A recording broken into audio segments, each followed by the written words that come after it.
If you want to fix this problem on Facebook, the first click settings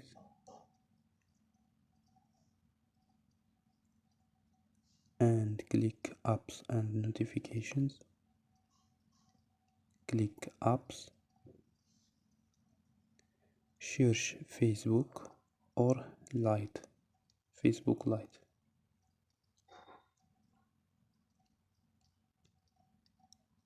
and click storage.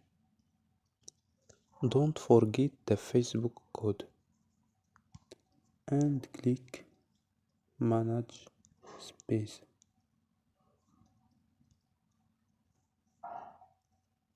After click OK or click delete data. So don't forget like and subscribe. Bye.